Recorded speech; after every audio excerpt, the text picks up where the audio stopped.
Assalamualaikum warahmatullahi wabarakatuh. Kembali lagi dengan Bunda Erni.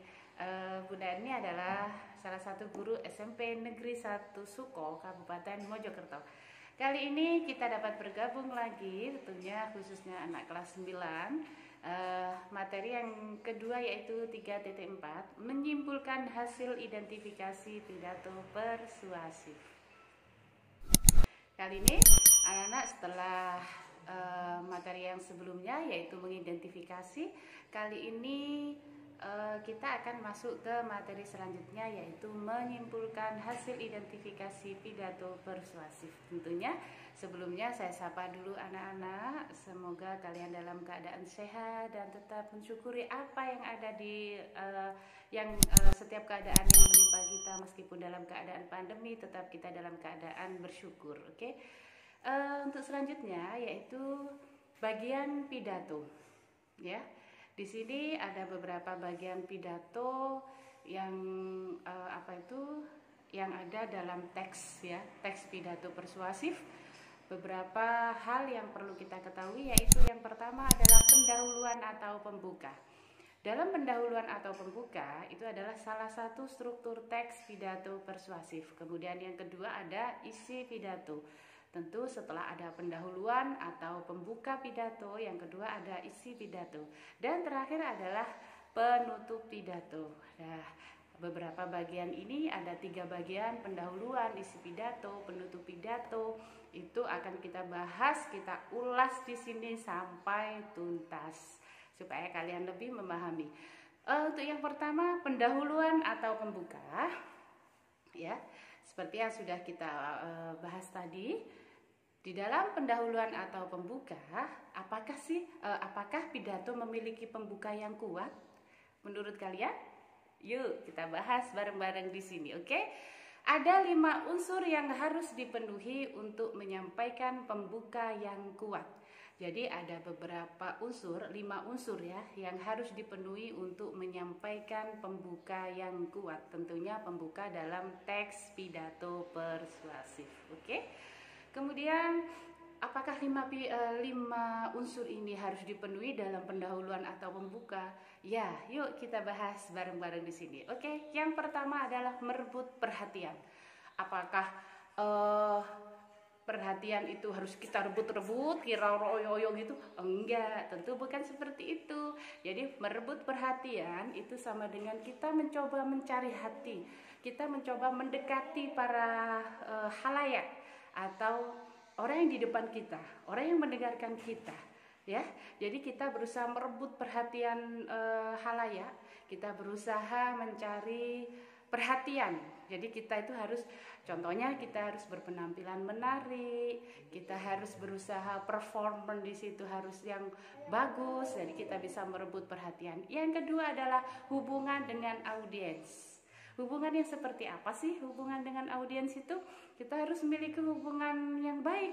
Tentunya kita harus mempunyai rasa chemistry yang kuat, ya, chemistry yang kuat antara halayak ramai yang ada di depan kita dengan kita sendiri yang berpidato. Jadi hubungan dengan audiens seperti itu. Jadi tidak ada hubungan yang apa-apa gitu ya.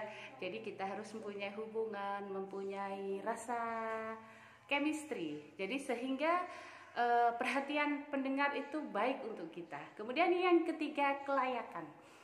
Kelayakan itu seperti apa sih? Ya, kita itu harus harus menunjukkan bahwa kita itu layak berada di depan untuk berpidato.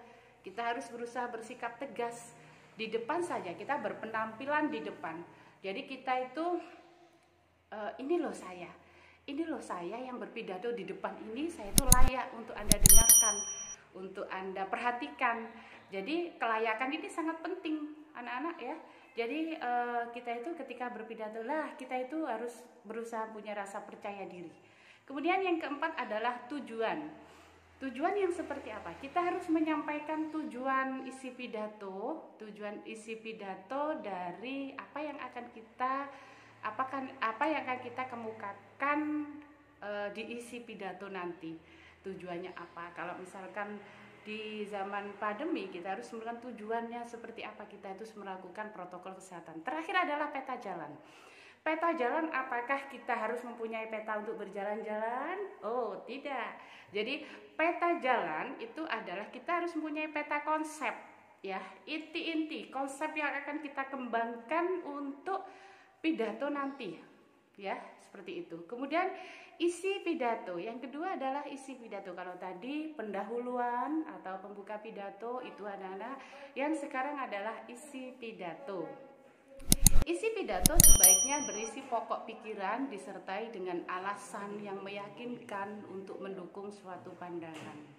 Jadi setelah ada pembuka tadi, kemudian yang kedua adalah isi pidato. Jadi isi pidato itu berisi tentang pokok-pokok pikiran dari peta jalan tadi, kita kembangkan ke dalam sebuah isi pidato, kemudian disertai dengan alasan meyakinkan untuk mendukung suatu pandangan. Seperti contoh teks pidato yang sudah pernah Bunda berikan pada materi selanjutnya, sebelumnya, ya. Kemudian yang terakhir adalah penutup pidato. Penutup pidato yang baik biasanya berisi hal-hal berikut ini. Yang pertama adalah kesimpulan secara ringkas dari hal yang disampaikan. Kesimpulannya seperti apa? Dari kesimpulan dari isi teks pidato itu kita meringkas dari hal-hal yang disampaikan, gitu. Yang kedua, permintaan maaf jika terdapat kesalahan. Jadi itu penting juga, anak-anak. Kita dalam penutup itu kita berikan rasa rasa kita itu minta maaf, rasa rendah diri kita. Apabila ada hal yang kurang berkenan, kita meminta maaf. Saya yang berpidato minta maaf yang setulus-tulusnya, bukan yang sedalam-dalamnya anak-anak, tapi yang setulus-tulusnya. Kalau kita minta maaf, bukan beribu-ribu minta maaf, tapi kita mengucapkan setulus-tulusnya karena berhubungan dengan perasaan. Oke? Yang terakhir adalah salam penutup. Salam penutup, jangan lupa kalau kita berpidato ada salam pembuka, ada juga salam penutup. Jadi kalau kita terlalu terburu-buru, lupa mengucapkan salam penutup, lucu juga ya.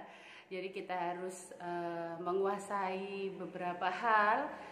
Yang pertama adalah tadi ada pendahuluan, yang kedua isi, yang ketiga adalah penutup pidato. Oke, anak-anak, silakan dipahami. Nanti kalau ada beberapa hal yang kurang dipahami dari materi hari ini, bisa kita nanti lewat chat pribadi, lewat Wapri atau lewat Japri, lewat grup, jadi kita bisa diskusikan di situ. Oke. Yang terakhir adalah setelah materi yang sudah saya berikan, sekarang saya memberikan LK pertama. Oke, LK pertama ini dilakukan dengan ikhlas, dilakukan dengan senang hati, dilakukan dengan jujur, ya. Oke. Yang pertama tugasnya yaitu bisa dilihat di situ. Bisa dilihat di situ anak-anak ya. Tugas pertama adalah membuat laporan mendengarkan pidato di radio atau televisi atau dari sumber lain. Tugas tersebut bertujuan agar kalian mendapatkan gambaran cara orang yang berpidato. Oke. Tugas ini juga sebagai latihan mengungkapkan isi pidato. Ya, isilah format berikut. Formatnya ada di sini, oke. Di situ ada tema pidato, temanya apa, pembicaranya siapa, waktu tayang, waktu berpidato tayang di media televisi atau radio atau di media cetak itu kapan. Kalau media cetak berarti kita membaca ya. Kemudian di situ ada bentuk sapaan yang digunakan, ada sapaan terhadap halayak. Kemudian ada bentuk salam yang digunakan. Kemudian yang selanjutnya ada rangkuman berisi tentang pendahuluannya seperti apa sih, cara orang yang berpidato tersebut, cara pendahuluannya seperti apa. Kemudian yang kedua tentang isinya, isi teks pidato tersebut tentang apa, intinya saja. Oke. Penutupnya seperti apa? Tentunya 3 hal tersebut sudah Bunda jelaskan tadi di awal. Apakah sudah memenuhi kriteria tersebut? Oke. Jadi rangkuman itu sekali lagi memenuhi tentang, kalian tulis tentang pendahuluan, tentang isi, tentang penutup, pendahuluan. Apakah ditulis semuanya Bunda? Enggak. Kalian tulis saja intinya, inti dari pendahuluan teks pidato itu seperti apa. Kemudian isinya seperti apa? Isinya tadi mengungkap tentang pokok pikiran yang disertai dengan alasan dan bukti-bukti atau data lah, itu yang kalian tulis dalam satu ruang lingkup isi pidato. Kemudian terakhir adalah penutup. Oke anak-anak, itu adalah materi kita hari ini. Semoga apa yang kita pelajari hari ini, oh ya mohon maaf untuk apabila ada penugasan, jadi ada nanti kalau saya share di Google Classroom. Saya share di Google Classroom, nanti ada 2 sesi. Yang pertama, biasanya Bunda materi yang di awal tadi kalian pelajari dengan baik. Apabila ada hal-hal yang perlu dicatat, kalian catat di buku penting. Kemudian untuk penugasan ada agenda lain untuk mengerjakan itu. Yang penting kalian paham dan tetap semangat. Terima kasih, saya akhiri. Wassalamualaikum warahmatullahi wabarakatuh.